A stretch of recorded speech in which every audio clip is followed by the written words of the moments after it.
900 चूहे खाकर बिल्ली हज को चली। ऐसी कहावत किसी दूर दृष्टि रखने वाले ने बनाई होगी, जो देख पा रहा होगा कि ऐसा समय भी आएगा जब लोग मारने की धमकी देंगे, फिर बंदूक छुपा कर बोलेंगे, मेरे सर में कितना टेंशन तुमको मालूम क्या। हम मजाक नहीं कर रहे, ऐसा हुआ है। आपने उत्तर प्रदेश के हरदोई के वायरल वीडियो पर बना हमारा ये वीडियो तो देखा ही होगा, जिसमें हमने बताया था कि कैसे एहसान खान के परिवार को जब सीएनजी स्टेशन के वर्कर ने नियमों के तहत कार से निकलने को बोला तो पूरा परिवार उस कर्मचारी से भिड़ गया। इसी दौरान एहसास खान की बेटी अरीबा खान ने सीएनजी वर्कर पर बंदूक तान कर बोला कि इतनी गोलियां मारूंगी कि घरवाले पहचान नहीं पाएंगे।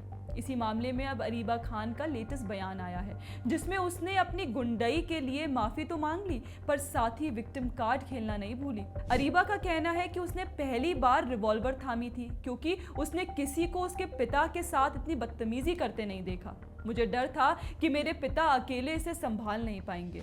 तो अब तक हमने समझा कि अरीबा के पिता अकेले विवाद नहीं सुलझा पाते, इसलिए दीदी ने स्टेशन वर्कर को मारने की धमकी दे दी, वो भी रिवॉल्वर तान के। आगे अरीबा जी कहती हैं कि उनका वीडियो जब से वायरल हुआ है तब से लोगों ने जैसी बातें की हैं उससे उनके मानसिक स्वास्थ्य यानी कि मेंटल हेल्थ को बहुत नुकसान पहुंचा है और इसका असर उनकी पढ़ाई पर भी हो रहा है। उन्होंने कहा कि मैं ठीक से सो नहीं पाई हूं और इसका असर मेरी पढ़ाई और भविष्य पर पड़ा है। कमाल की बात है, अरीबा बोल रही है कि उन्हें ऑनलाइन मिली आलोचना से उनकी नींद उड़ गई है, मेंटल हेल्थ खराब हो गई है, पढ़ाई नहीं कर पा रही हैं। तो सोचिए उस सीएनजी वर्कर का क्या हाल होगा जिसे बंदूक के दम पर मारने की धमकी मिली है। उसकी मेंटल हेल्थ तो बची ही नहीं होगी। पर यहाँ बात अरीबा की हो रही है। सीएनजी स्टेशन पर विवाद बढ़ता देखकर वो अपनी कार से बंदूक निकालने का साहस कर पाई, पर पुलिस को नहीं बुला सकी। जिंदगी में पहली बार बंदूक उठाने वाली लड़की ने एक कर्मचारी को बोल दिया कि वो इतनी गोली मारेगी कि उसके घर वाले पहचान नहीं पाएंगे, पर वो पुलिस को समय पर बुलाकर नहीं कह सकी कि वो कथित तौर पर खतरे में है। जिसके हाथ में बंदूक है वो खतरे में है और जो बंदूक का सामना कर रहा है वो गुंडा प्रवृत्ति का आदमी है। ये थ्योरी वैसे हमने पहली बार सुनी है। कमाल की बात तो ये भी है कि दोस्तों कि अरीबा की मेंटल हेल्थ किसी को जान से मारने की धमकी देने के कारण खराब नहीं हुई, ना ही उनकी पढ़ाई पर कोई असर हुआ, पर ऑनलाइन मिली आलोचना ने उनके मानसिक स्वास्थ्य पर गहरा असर कर दिया। वैसे अरीबा को केवल आलोचना ही थोड़ी मिली है, शाबाशियां भी तो मिली हैं। हमारे पिछले वीडियो में ही हमने बताया था कि कैसे लोग उनको बहादुर बेटी बोल रहे हैं, कोई उन्हें रिवॉल्वर रानी बोल रहा है। यहाँ तक कि हरदोई के कांग्रेस जिला अध्यक्ष विक्रम पांडे तो रानी लक्ष्मीबाई की फ्रेम की हुई तस्वीर भेंट करने और उसके काम की सराहना करने अरीबा के घर तक चले गए थे। जी हाँ, विक्रम पांडे ने अरीबा को रानी लक्ष्मीबाई की फोटो देकर किसी को जान से मारने की धमकी देने की शाबाशी दी है।